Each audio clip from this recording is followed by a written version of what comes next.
Ayan mga idol. So magbibigay lang po tayo ng comment dito no regarding dito sa nabasa natin tungkol sa video na to. So ang sabi po dito mga idol no, dapat buddy ay check natin palagi yung bag ng mga papasok para hindi tayo matulad dito. So ibig sabihin mga idol, yung sinasabihan dito ng nag-comment no, yung mga kapwa security guard or tayo no, na i-check daw ng maigi yung mga papasok sa store na to bago papasukin. So tama naman si 59 mga idol no. Pero yun nga po mga idol no, para sa akin kapag pinasok talaga tayo ng mga masasamang loob or yung mga rabiri, wala tayong magagawa kasi unang-una nag-conduct na yan sila ng survey no. Malamang may mga lookout na yan sila no sa loob. So hindi lamang yan sila nag-iisa no, expect po natin yan, marami yan sila magkakasabwat no. At malamang yan mga ilang araw na nilang tinitiktikan or binabantayan no itong store na to or yung tindahan na to no. So, nakita naman natin mga idol no na parang convenient store ito.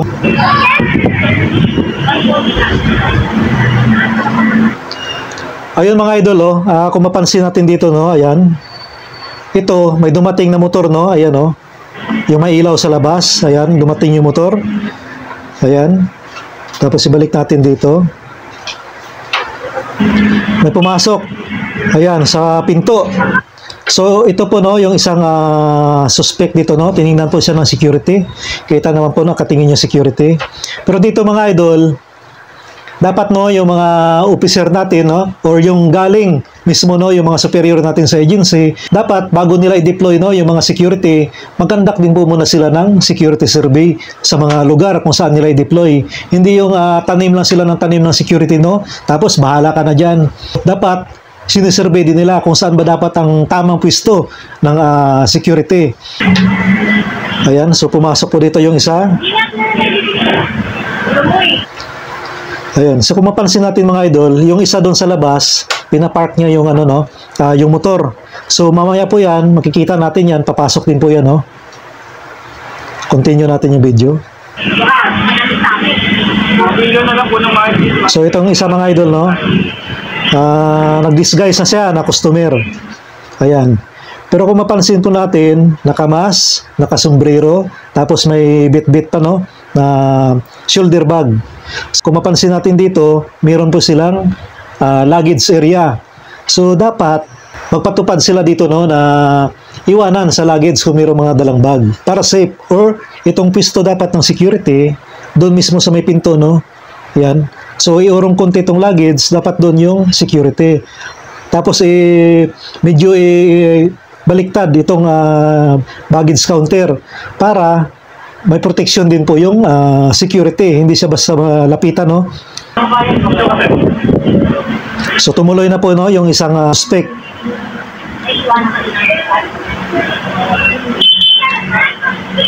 So yung security mga idol, nakita natin no, nakapokus siya doon sa mga customer na nasa loob no.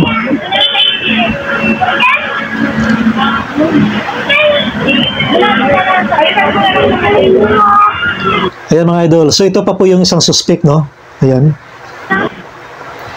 Ayan no, wala rin pong ginawang inspection dito no. Ibig sabihin, labas-pasok lang or in and out yung mga customer dito, pwede lang kahit may mga dalang bag o gamit no.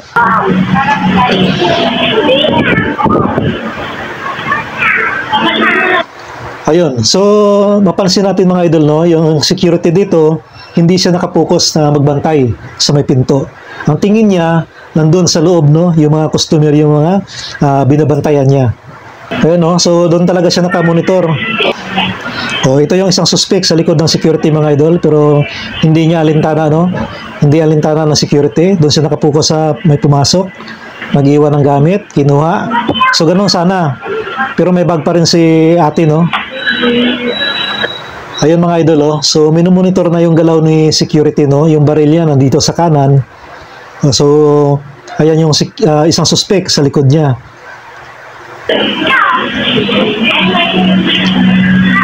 Ayan, so hindi niya talaga alintana na may tao sa likod niya. Doon siya sa harap niya nakatingin. Ayun na oh. Tinutukan na siya dito. So kung yung helmet na yan, pinatanggal niya at diniposit dyan sa baggage counter, binigyan ng number, pati yung mga bag, may bag inspection, di sana mag-alangan po dito yung mga suspect. Pero walang ganung procedure.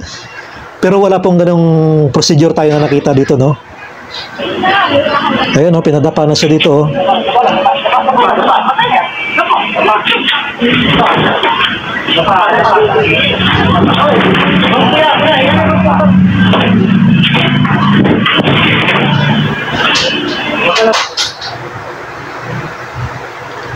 Ayun mga idol, so tama lang po itong ginawa ng security din, no, na pinadapa siya, huwag ka na maingay, ang sabi sa kanya ng mga suspect.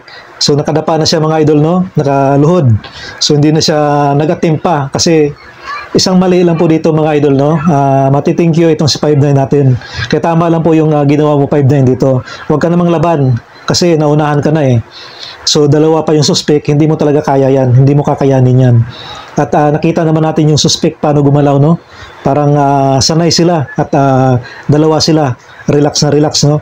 So wag na tayo manglaban. Tama itong ginawa ng security.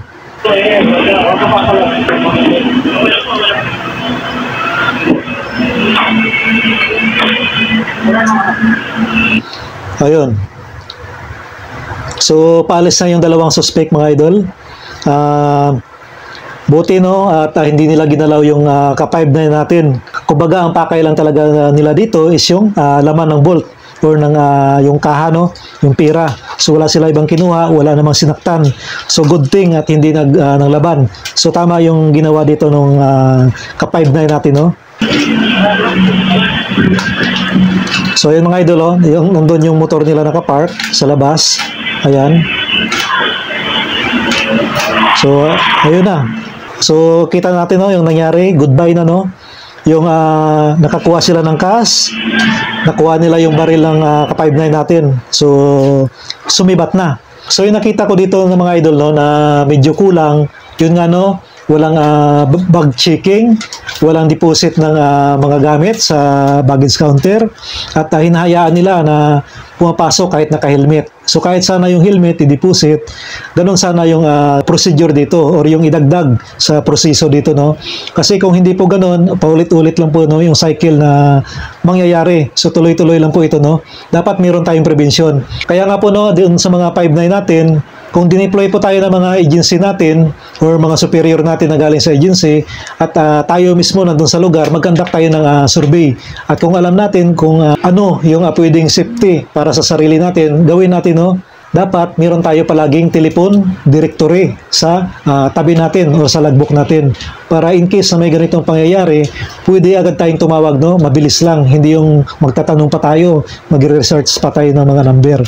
So dapat meron tayong number ng telepono, no, ng barangay, police station at nung client natin. And of course, yung contact natin sa security agency natin.